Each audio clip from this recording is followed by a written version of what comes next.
Hi friends, welcome back to my channel. നാളെയാണ് സന്ദീപിന്റെയും അനഘയുടെയും വിവാഹം. അവന്തിക ഈ വിവാഹം എങ്ങനെയും നടത്താൻ നോക്കുമ്പോൾ എങ്ങനെയും തടയാൻ നോക്കുകയാണ് അർച്ചന. അതിനായി അർച്ചന എന്ത് വഴിയാണ് കണ്ടെത്തിയിരിക്കുന്നതെന്ന് അറിയില്ല. അതിനു മുൻപായി തന്നെ അവന്തിക മീരയെ തന്റെ വരുതിയിലാക്കി കഴിഞ്ഞു. മീരയെ ഉപയോഗിച്ചാണ് ഇനി അടുത്ത നീക്കം. എങ്ങനെയും ആതിരയെ ഈ വിവാഹത്തിന് പങ്കെടുപ്പിക്കാതിരിക്കാനുള്ള ഒരു നീക്കത്തിലാണവർ. അതിനായി മീര എല്ലാവരോടുമായി പറയുന്നു, നാളെ വിവാഹത്തിന് ആതിരെ കൊണ്ടുപോകണ്ട, ബാക്കിയുള്ളവർ പോവാം, ഒന്ന് തല കാണിക്കാൻ വരാം. കൂടുതൽ സഹകരണം ഒന്നും വേണ്ട എന്ന് മീര പറഞ്ഞപ്പോൾ അനൂപിന് ചെറിയ സംശയങ്ങൾ. അനൂപ് പറയുന്നു, ഇപ്പൊ നിനക്ക് എന്താ ഇങ്ങനെയൊരു മനമാറ്റം? നീയല്ലേ പറഞ്ഞത് ആതിര വരണം, എല്ലാ കാര്യങ്ങളും കണ്ട് ബോധ്യമാവണം എന്നൊക്കെ? ഇപ്പൊ പിന്നെ നിനക്ക് എന്തു പറ്റി? മീര പറയുന്നു, അത് ഞാൻ എന്റെ കൂട്ടുകാരിയോട് ഇതിനെപ്പറ്റി സംസാരിച്ചപ്പോഴാ ഇതിന്റെ ഭവിഷ്യത്ത് എനിക്ക് മനസ്സിലായത്. ചിലപ്പോൾ സന്ദീപ് വിവാഹത്തിന് തയ്യാറായാലും ആതിരെ അവൻ അവിടെ വെച്ച് കണ്ടാൽ ചിലപ്പോൾ മനസ്സ് മാറി എല്ലാവരുടെയും മുന്നിൽ വെച്ച് ആതിരെ തന്നെ വിവാഹം കഴിച്ചാൽ മതിയെന്ന് പറഞ്ഞാലോ? പിന്നെ കുടുംബക്കാർ തമ്മിൽ ശത്രുതയാകും. അത് മാത്രമല്ല, ആതിര അവിടെ ചെല്ലുമ്പോൾ അർച്ചനയും എന്തെങ്കിലും എടുത്തുചാട്ടം നടത്താൻ സാധ്യതയുണ്ട്. ആതിരയുടെ കാര്യം നോക്കണം. അനഘയെ സന്ദീപ് വിവാഹം കഴിക്കുന്നത് ആതിര എങ്ങനെ നോക്കി നിൽക്കും? അപ്പോൾ നമ്മളായിട്ട് അവളെ അവിടെ കൊണ്ടുപോയി വിഷമിപ്പിക്കണോ? ആന്റിക്കേട്ട് കമല പറയുന്നു, മീര നീ പറയുന്നത് ശരിയാണ്, പക്ഷേ അർച്ചന നമുക്ക് വാക്ക് തന്നതല്ലേ, അവളെ നമുക്ക് വിശ്വസിക്കണ്ടേ? മീര പറയുന്നു, ഇനിയെങ്കിലും നിങ്ങൾ അർച്ചനയുടെ അന്ധവിശ്വാസത്തിൽ കയറി തൂങ്ങാതെ യാഥാർത്ഥ്യത്തിലേക്ക് വാ. നാളെയാണ് വിവാഹം. ഇതുവരെയും ഒന്നും ചെയ്യാത്ത അർച്ചനയ്ക്ക് ഇനി എന്തെങ്കിലും അത്ഭുത പ്രവൃത്തി ചെയ്യാൻ കഴിയുമെന്ന് നിങ്ങൾ വിശ്വസിക്കുന്നുണ്ടോ? അത് കേട്ട് അനൂപ് പറയുന്നു, വിശ്വസിക്കുന്നുണ്ടെന്ന്. ഈ വിവാഹം നടക്കില്ല എന്ന് അച്ചു പറഞ്ഞാൽ അത് നടക്കില്ല. അവൾക്കിപ്പോൾ എല്ലാത്തിനുമുള്ള ചങ്കൂറ്റവും ധൈര്യമൊക്കെ ഉണ്ട്. എല്ലാവരും കൂടി അവളെ അങ്ങനെ ആക്കിയെന്നുള്ളതാണ് ശരി. ഒന്നും കാണാതെ അവൾ ഒന്നും പറയില്ല. അവൾ ഈ വിവാഹം മുടക്കുമെന്ന് പറഞ്ഞിട്ടുണ്ടെങ്കിൽ അത് മുടക്കിയിരിക്കും, അതെനിക്ക് ഉറപ്പാണ്. മീര പറയുന്നു, ഇത് മുടക്കണമെന്ന് എല്ലാവരും വാശി പിടിക്കുന്നത് എന്താണെന്നാ എനിക്ക് മനസ്സിലാവാത്തത്. സന്ദീപിന് ആതിരെ കൊണ്ട് കെട്ടിക്കാൻ താല്പര്യമുള്ളത് ഇവിടെയുള്ളവർക്ക് മാത്രമാണ്. ഇവിടെ ഉള്ളവർക്കാണെങ്കിൽ കാശിന് വിലയുമില്ല. അത് കേട്ട് ദേഷ്യത്തോടെ അനൂപ് പറയുന്നു, നിർത്തടി, നീ കുറെ നേരമായല്ലോ കിടന്ന് പ്രസംഗിക്കാൻ തുടങ്ങിയിട്ട്. നിന്നെ ഇവിടേക്ക് കൊണ്ടുവന്നപ്പോ നിന്റെ വീട്ടുകാർ എനിക്കെന്താ തന്നത്? അവരെ കൊണ്ട് പറ്റുന്നത് തന്നു, അതുപോലെ എന്നെ കൊണ്ട് പറ്റുന്നത് ഞാൻ എന്റെ പെങ്ങൾക്കും കൊടുക്കും. മീര പറയുന്നു, എന്റെ വീട്ടിൽ അധികം ഒന്നും തരാത്തത് കൊണ്ടാണ് ഇവിടുത്തെ എല്ലാ വിഷയത്തിലും ഞാൻ പെട്ടുപോകുന്നത്. അല്ലെങ്കിൽ ഞാൻ എന്റെ വീട്ടിൽ പോയനെ. അത്രയും പറഞ്ഞ് അകത്തേക്ക് പോവുകയാണ് മീര.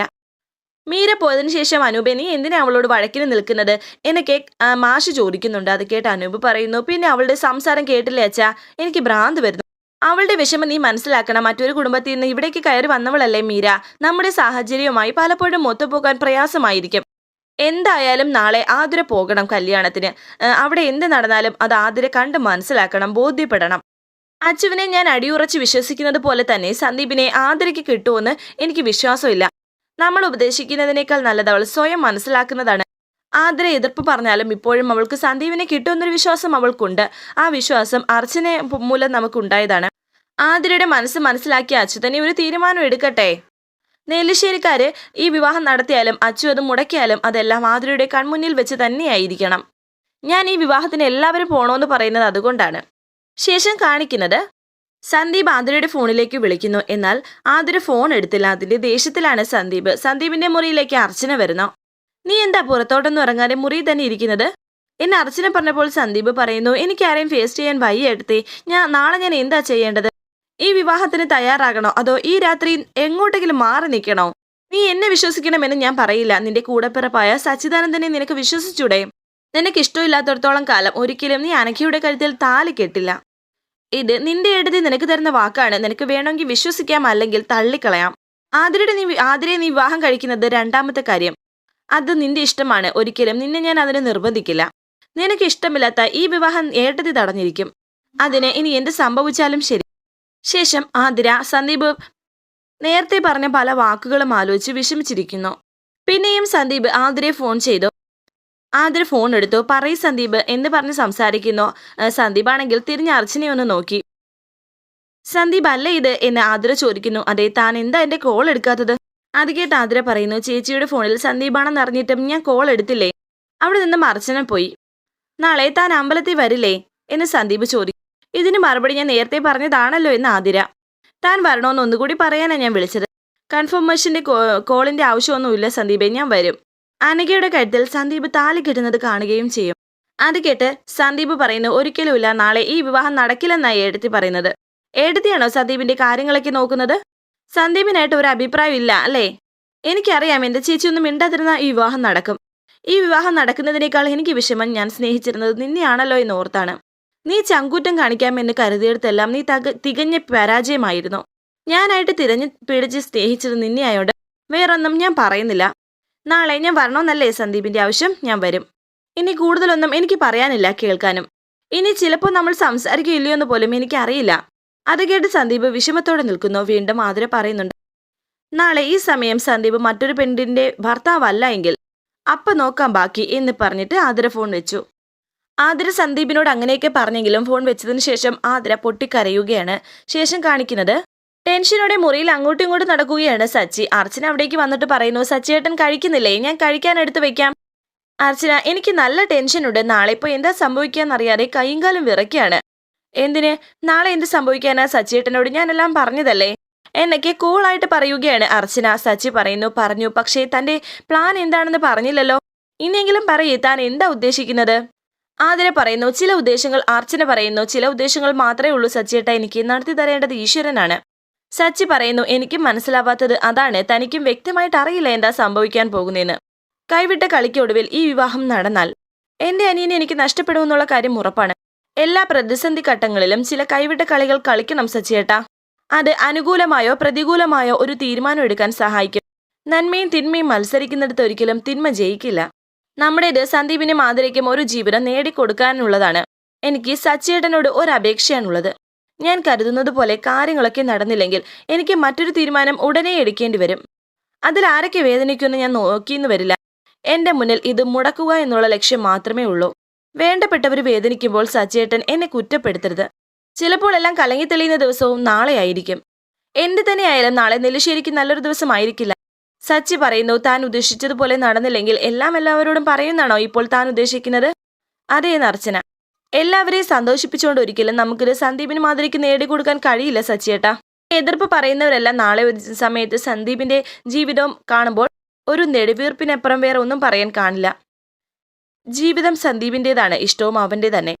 അവൻ അവന്റെ ജീവിതം ജീവിക്കുമ്പോൾ ഒരിക്കലും അവൻ അതൊരു ബാധ്യതയാകരുത്. എന്റെയും സച്ചിയേട്ടന്റെയും ജീവിതം തന്നെയാണ് അതിന് ഏറ്റവും വലിയ ഉദാഹരണം. നമ്മളെ ഈ വിവാഹത്തിന് നിർബന്ധിച്ചവരാരും നമ്മുടെ പ്രശ്നങ്ങൾ അറിയുന്നത് പോലുമില്ല.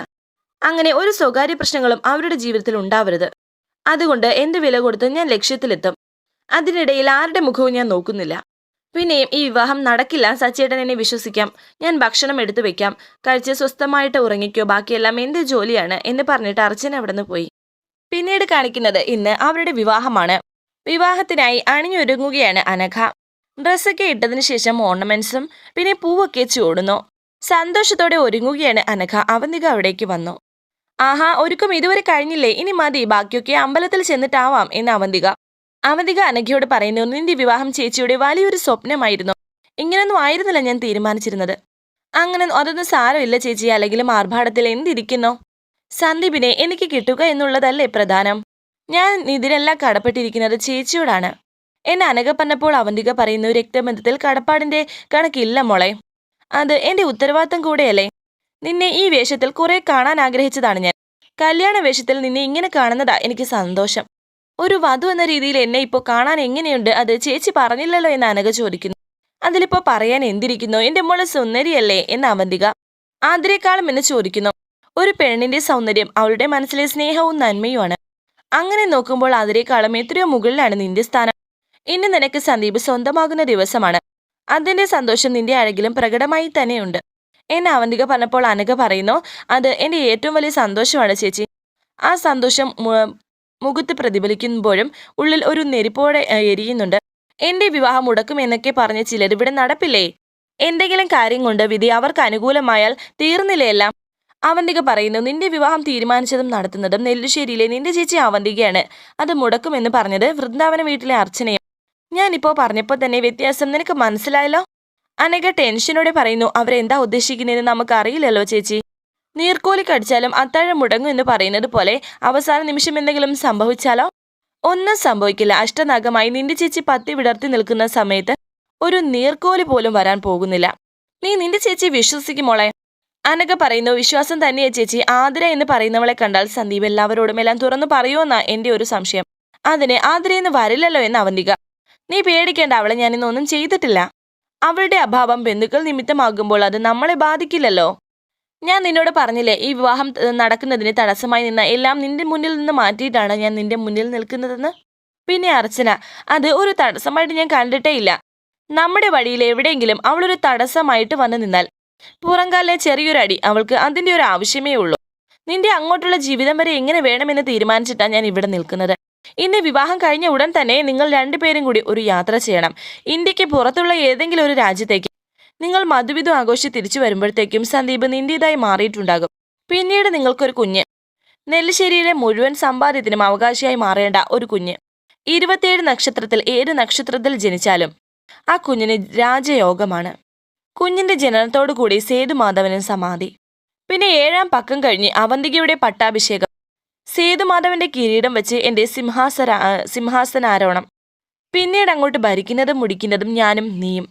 ഞാൻ പറഞ്ഞ ഇത്രയും കാര്യങ്ങൾക്ക് ആര് തടസ്സമായി നിന്നാലും മരണമാണ് അവർക്കുള്ള ശിക്ഷ. നമ്മുടെ കഥയുടെ ആദ്യത്തെ അധ്യായമാണ് നിന്റെ ഈ വിവാഹം. അതുകൊണ്ട് ഏത് വിധേനയും ഞാൻ ഇത് നടത്തും. ഇത് മുടങ്ങി നിന്റെ ചേച്ചി മരിച്ചതായി കണക്കാക്കിയാൽ മതി. അത്രയും പറഞ്ഞിട്ട് അവന്തിക അവിടെ നിന്ന് പോയി. ടെൻഷനോടെ അനഘയും നിൽക്കുന്നു. സന്ദീപാണെങ്കിൽ മുറിയിൽ ആദര സംസാരത്തിനെ കുറിച്ച് ആലോചിച്ച് വിഷമത്തോടെ ഇരിക്കുന്നു. ടെൻഷനോടെ അങ്ങോട്ടും ഇങ്ങോട്ടും നടക്കുകയും ചെയ്യുന്നുണ്ട്. സച്ചി മുറിയിലേക്ക് വന്നു. സന്ദീപ്, എന്നെ ഇങ്ങനെ ഇരുന്നാൽ എങ്ങനെയാന്ന് സച്ചി ചോദിക്കുന്നു. ഞാൻ പിന്നെ എന്ത് ചെയ്യണം ഏട്ടാ, എനിക്ക് വയ്യ ഒന്നിനും എന്നെ സന്ദീപ് പറഞ്ഞപ്പോൾ സച്ചി പറയുന്നു, നിന്റെ മാനസികാവസ്ഥ ഏട്ടന് മനസ്സിലാകും.